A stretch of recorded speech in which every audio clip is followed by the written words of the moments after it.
Gohar Jan's stately and austere beauty had been mellowed somewhat by age. Her hazel green eyes were surrounded by wrinkles, and time had begun to cast her features in its soft, cruel mold.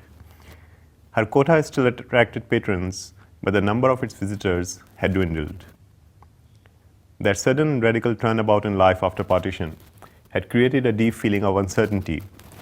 A growing sense of frugality in all affairs had followed. It had adversely affected the fortunes of the Tawaf's enclave, a world that thrived on extravagance and where people traditionally flaunted their wealth and fine tastes. The mahfils ended in many kothas. The drapes in the kothas remained drawn. The wooden staircases smelled of dampness. The carpets had not been aired in a long time and were musty. In the music rooms, tanpuras gathered dust under the silken wraps, and their necks became bent from the humidity. The silence of the sarangis continued unbroken, and the heads of the tablas and pakhawats became wrinkled and dry. The quiet of the music rooms was broken sometimes by the sound of a string snapping. The neighborhood seemed more alive in daytime than at night. Most of the nayakas had moved out from the kothas to find a trade in which their training in the musical arts could advance a career. Many had joined the fledgling film industry. In the last year, 2 nayakas had left Gohar Jan's kotha.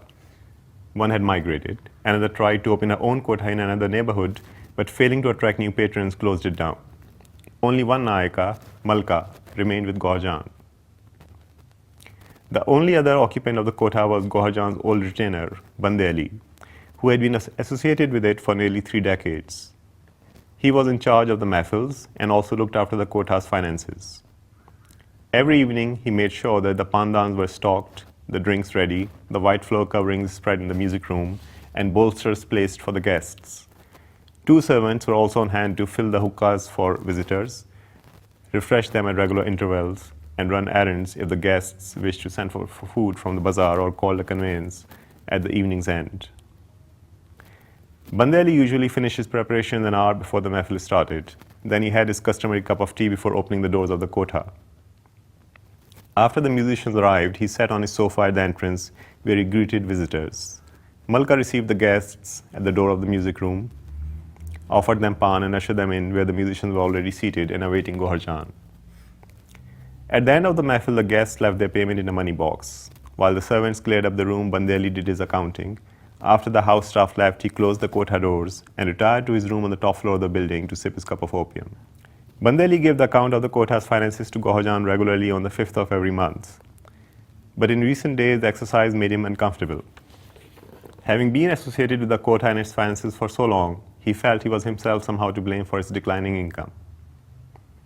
Gohar Jan had been quietly selling her gold since the previous year to maintain the kotha on the same lavish scale as before. Bande Ali was the only person who knew about this. Gohar Jan had forbidden him from discussing it even with Malka. He had quietly suggested to Gohar Jan a few times that she could rent out the kotha's western wing, which had a separate entrance and was no longer occupied by 2 nayakas. But each time Bande Ali made his suggestion, Gohar Jan declined it, with the same equanimity with which she received the account of her diminishing income.